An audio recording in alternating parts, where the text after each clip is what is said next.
Hello everyone, स्वागत है आपका होम साइंस वर्ल्ड में। आज की क्लास में हम कुछ एमसीक्यू सॉल्व करने वाले हैं जो आपके होम साइंस की सभी प्रतियोगी परीक्षाओं की दृष्टि से महत्वपूर्ण हो सकती हैं। तो आइए देखते हैं। फर्स्ट क्वेश्चन है, पहली बार प्रोटीन का पाचन कहाँ होता है? ऑप्शन मुख गुहा में, आमाशय में, अग्नाशय में या पक्वाशय में। तो पहली बार जो प्रोटीन का पाचन शुरू होता है वो आमाशय से होता है। आमाशय में भी प्रोटीन का जो पाचन है वो आंशिक रूप से होता है। तो देखिए, जब भी हम कोई भोज्य पदार्थ ग्रहण करते हैं तो उस पर मुख गुहा में जब जाता है भोजन तो उस पर लार जो है वो क्रिया करता है भोजन में, लेकिन लार में कोई भी प्रोटीन पाचक रस नहीं पाया जाता। आपको याद रखना है, लार में कोई भी प्रोटीन एंजाइम नहीं पाया जाता। प्रोटीन अपची अवस्था में ही प्रोटीन जो है वो आमाशय में आता है और यहाँ पर पेप्सिन एंजाइम प्रोटीन को पेप्टोन में बदल देता है और यहाँ पर इसका आंशिक पाचन शुरू होता है। तो आपसे क्वेश्चन पूछ लिया जाए, पहली बार प्रोटीन का पाचन कहाँ होता है? तो आमाशय से शुरू होता है, यहाँ पर भी आंशिक रूप से होता है। आगे चलते हैं। कुपोषण के कारण होने वाला रोग है। ऑप्शन क्वाशियोरकर व मेरास्मस, रिकेट्स, घेगा या इनमें से कोई नहीं। तो कुपोषण के कारण कौन सा होता है? ऑप्शन ए इसका सही होगा, क्वाशियोरकर और मेरास्कर। यदि आपसे पूछ लिया जाए कि प्रोटीन की कमी से कौन सा होगा तो आपको बताना है क्वाशियोरकर होगा। यदि आपसे पूछ लिया जाए प्रोटीन और एनर्जी इन दोनों की कमी से कौन सा होगा तो क्वाशियोरकर और मेरास्मस दोनों ही होंगे। ठीक है, लेकिन यहाँ पर पूछा गया है कुपोषण से होने वाला, तो आपको बताना है क्वाशियोरकर और मेरास्मस। आगे चलते हैं। इनमें से कौन सा मिलान सही नहीं है? तो यहाँ पर कुछ एम्ब्रॉयडरी के नाम दिए हुए हैं और इधर स्टेट के नाम दिए गए हैं। कौन सी एम्ब्रॉयडरी कौन से स्टेट से है ये आपको बताना है। तो देखिए, यहाँ पर कसूती आप पढ़ते हैं कहाँ की है? कर्नाटक की है। पिचवई कहाँ की है? ये राजस्थान की है। कांथा कहाँ की है? ये बंगाल की है। लेकिन जो गोटा कढ़ाई है ये आंध्र प्रदेश की न होकर ये कहाँ की है? ये राजस्थान की है। ठीक है, गोटा कढ़ाई कहाँ की है? ये राजस्थान की है। ये जितनी भी एम्ब्रॉयडरी है इनको मैं अलग से आपको करा दूंगी, कौन सी एम्ब्रॉयडरी कौन से स्टेट की है सारी, क्योंकि हम मोस्टली जो ट्रेडिशनल एम्ब्रॉयडरी है सिर्फ उनको ही पढ़ते हैं, जैसे कांथा, कसूती या फुलकारी, इन्हीं सबको पढ़ते हैं। लेकिन बाकी और भी हैं जो आपके यूजीसी नेट में अक्सर पूछ ली जाती हैं, तो उनको भी हम करेंगे। ठीक है, तो ये आपको समझ आ गया होगा। आगे चलते हैं फिर। वसा को अधिक समय तक गर्म करने से कौन सा हानिकारक पदार्थ बनता है? ऑप्शन माल्टोस, एक्रोलिन, ग्लूकोज या इनमें से कोई नहीं। तो देखिए, वसा यानी ऑयल वगैरह, जैसे पूड़ियाँ कचौड़ियाँ वगैरह आपने स्ट्रीट फूड खाया होगा तो वहाँ पर क्या करते हैं, वो बार बार उसी में समोसे वगैरह तलते रहते हैं। उससे क्या होता है, एक हानिकारक पदार्थ बनता है जिसे क्या कहते हैं? एक्रोलिन कहते हैं। ठीक है, ऑप्शन बी इसका सही होगा। आगे चलते हैं। फिर है क्वेश्चन नंबर 5, किसमें carbon 50%, hydrogen 7%, oxygen 32%, nitrogen 15%, phosphorus 3% तथा सल्फर 3% होता है? तो किसमें होता है आपको बताना है। ऑप्शन दिए हुए हैं, कार्बोहाइड्रेट, वसा, जल एवं खनिज लवण या प्रोटीन। तो किसमें ये सभी पाए जाते हैं? तो आपको बताना है ये प्रोटीन में पाए जाते हैं। प्रोटीन का जो संगठन है उसमें कार्बन 50% होता है, हाइड्रोजन 7% होता है, ऑक्सीजन उसमें 32% होती है और नाइट्रोजन उसमें 15% होती है। ठीक है, यहाँ पर आपसे क्वेश्चन ऐसे भी पूछ सकता है कि प्रोटीन में नाइट्रोजन कितने प्रतिशत होती है, तो ये सब भी आपको याद रखना है इस तरीके से। फिर आगे चलते हैं। नेक्स्ट क्वेश्चन, कार्बोहाइड्रेट में निम्नलिखित में कौन सा तत्व उपस्थित नहीं होता? तो कार्बोहाइड्रेट के संगठन की यदि बात की जाए तो उसमें कौन सा तत्व उपस्थित नहीं होता ये आपको बताना है। तो कार्बन, नाइट्रोजन, ऑक्सीजन या हाइड्रोजन। तो यहाँ पर बात की जाए तो कार्बन भी होता है, ऑक्सीजन होता है और हाइड्रोजन होता है, लेकिन इसमें क्या नहीं होता? तो इसमें नाइट्रोजन नहीं होता। ठीक है, कार्बोहाइड्रेट में नाइट्रोजन नहीं होता।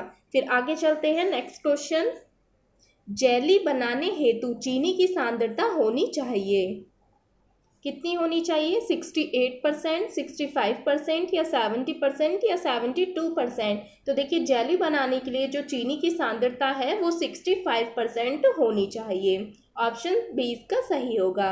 नेक्स्ट क्वेश्चन है, मार्मलेड तैयार किया जाता है। ऑप्शन पके हुए अमरूद के फलों से, पके हुए बेर के फलों से।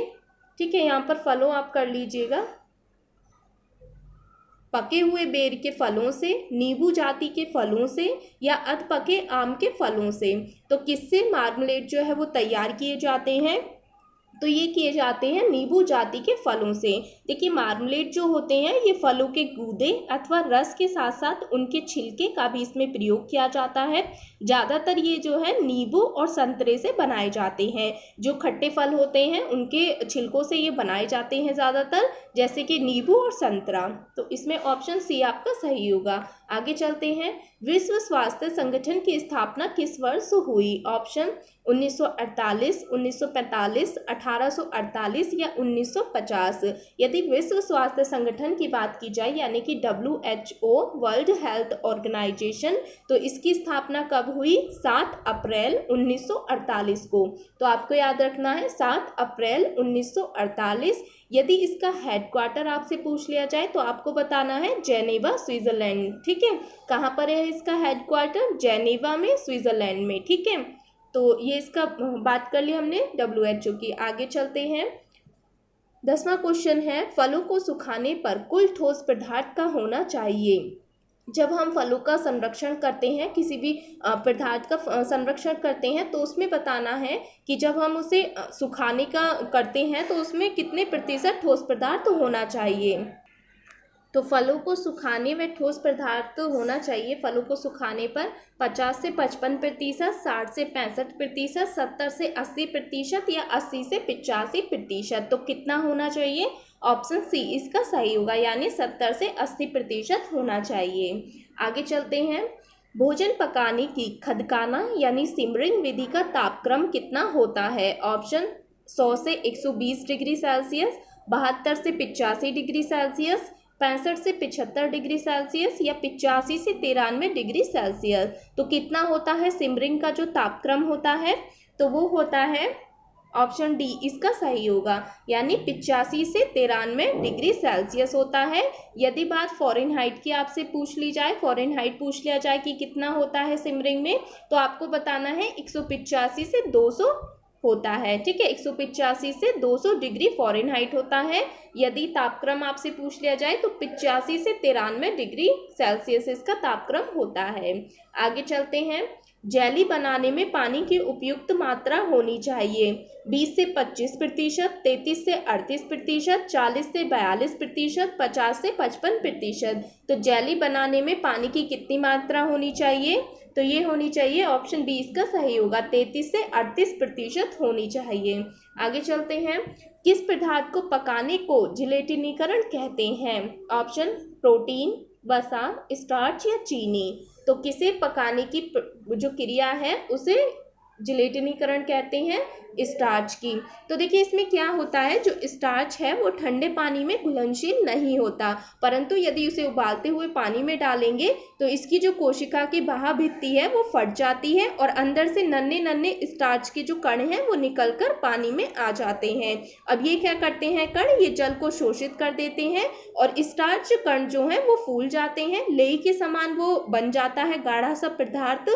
ये जो क्रिया होती है इसी को जिलेटिनीकरण या फिर जिलेटिनाइजेशन कहते हैं। ठीक है, आपको समझ आ गया होगा। स्टार्च जो है यदि उसे ठंडे पानी में डालते हैं तो वो घुलनशील नहीं होता, लेकिन उबलते पानी में यदि उसे डाला जाए तो उसकी जो कोशिका भित्ति है, बाह्य भित्ति, वो फट जाती है, जिसमें से नन्हे नन्हे स्टार्च कण निकल आते हैं। अब ये जो नन्हे नन्हे स्टार्च कण हैं ये क्या करते हैं, जल को शोषित कर लेते हैं और ये स्टार्च कण फूल जाते हैं, लेई के समान गाढ़ा सा पदार्थ बना लेते हैं और यही क्रिया आपके जिलेटिनीकरण कहलाती है।